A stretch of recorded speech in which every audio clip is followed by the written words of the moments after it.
I should be writing number 502. Well, I should be writing. I should be working on my craft. I should be writing.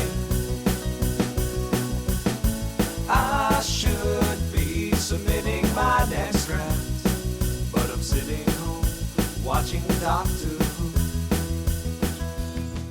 Hi there, welcome to I Should Be Writing, the podcast for wannabe fiction writers. I'm your host, Mur.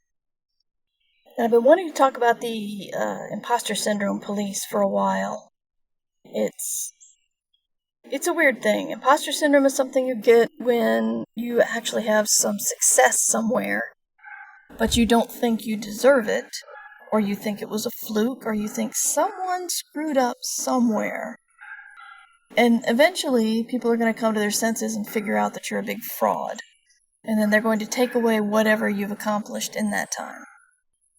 It's a very common thing. Some people say it's suffered more by women. Possibly, but I know plenty of men who have it. And I realized strangely enough, it's kind of a...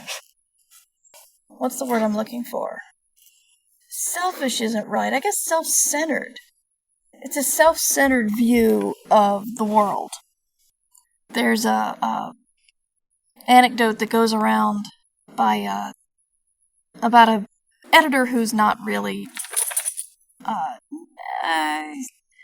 honored much anymore because of his history, but the anecdote is interesting.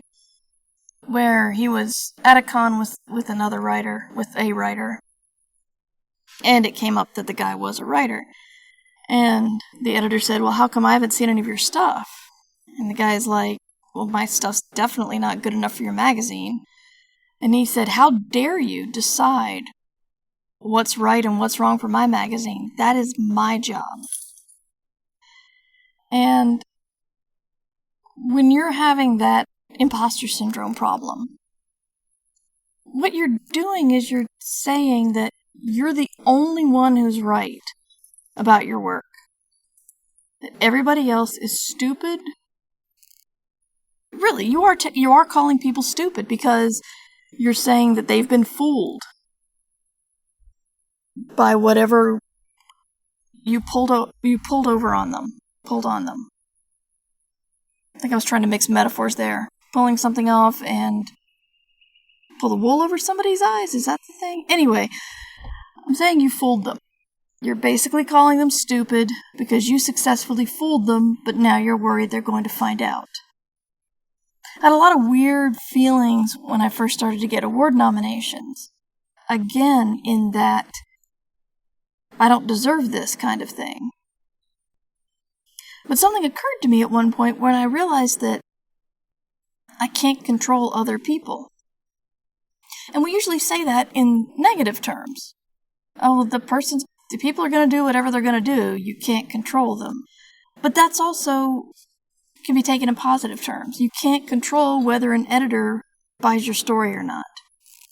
You can't control whether people who read your story aren't going to go crazy for it.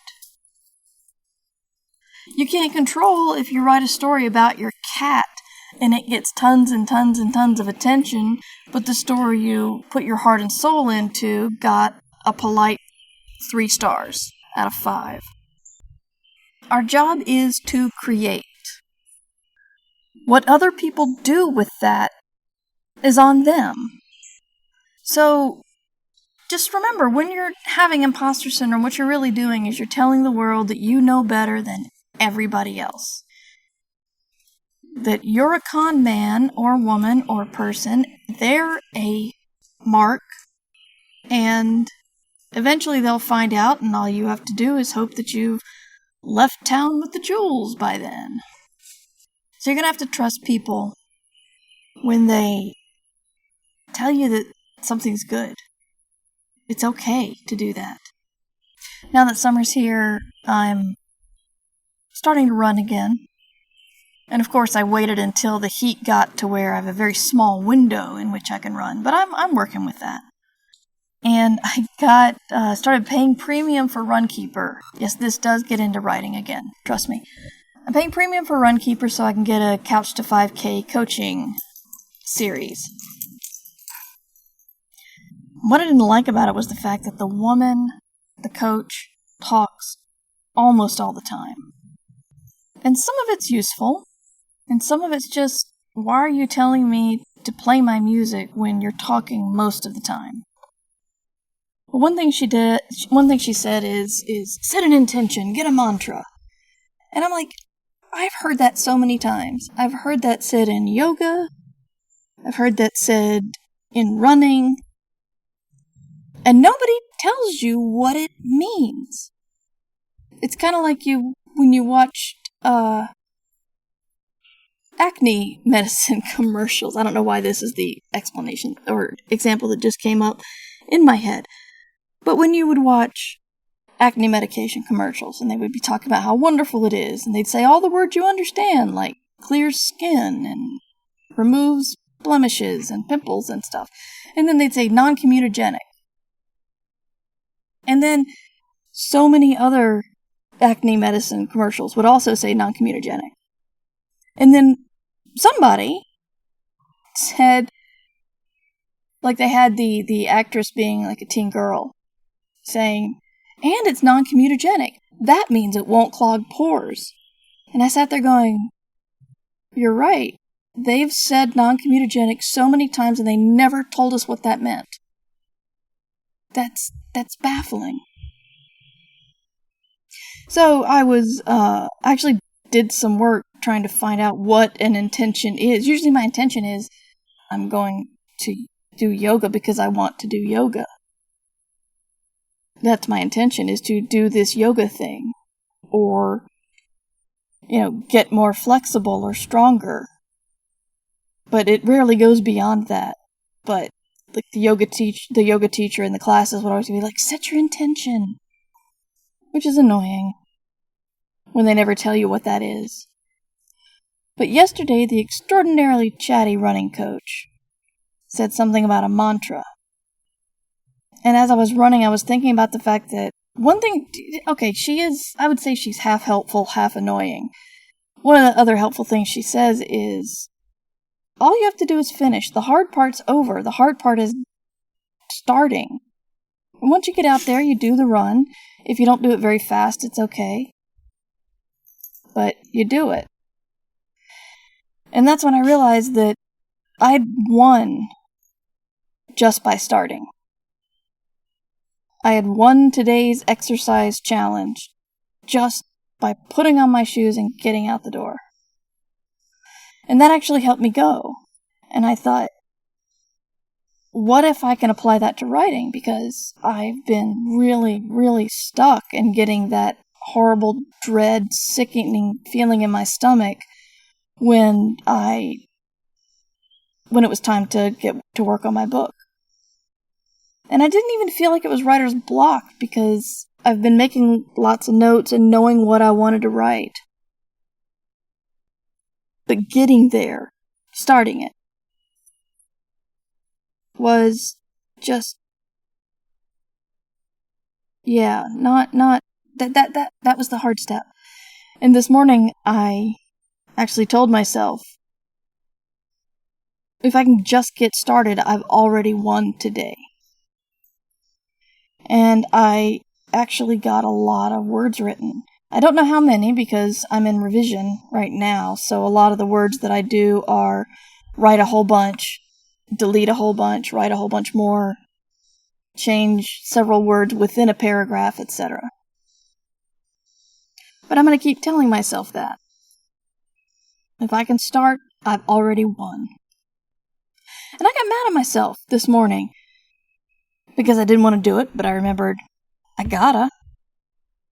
And I started working, and I really liked what I was writing. And it was easy. Now granted, it's probably because I've been making extensive notes offline. I had several characters who I thought were not well developed. And once I developed them, the scenes were so much easier to write. So, I enjoyed it, and I'm good at it. It's really hard for me to say that, but see imposter syndrome earlier. So why can't I do it? And I was talking to a friend of mine, and I'm like, what is it? Why, when you know something is going to make you feel better, like running or something, why is it still so hard to start? And his suggestion was like, write a note to future Mur about how you feel now, and promise her that she'll feel the same way if she does the same thing tomorrow. And I've had the concept of night Mur and morning Mur for a while now.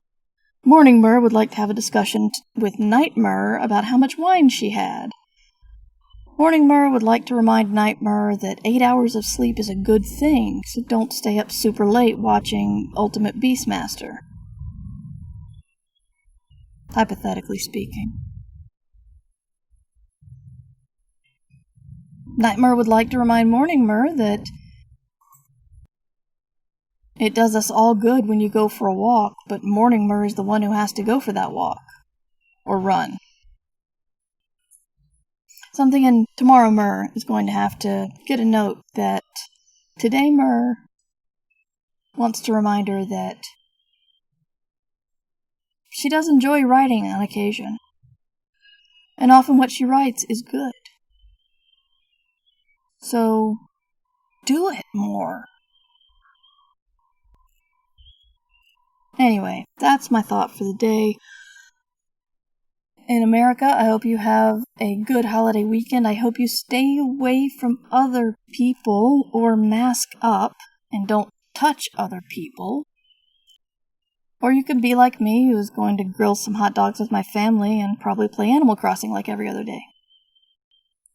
But I hope you're healthy, happy, and writing. And if you're not one of those things, then try to work on it. Because you should be writing. And you will know all this stuff. Murverse.com, mightymur@gmail.com, support the Patreon at patreon.com/mightymur. And you still should be writing. Remember, you can support the show at patreon.com/mightymur. I Should Be Writing's theme music provided by John Anelio. You can find more about him at johnanelio.com. This podcast is distributed under a Creative Commons Attribution Share-alike license. The fact that Doctor Who is on TV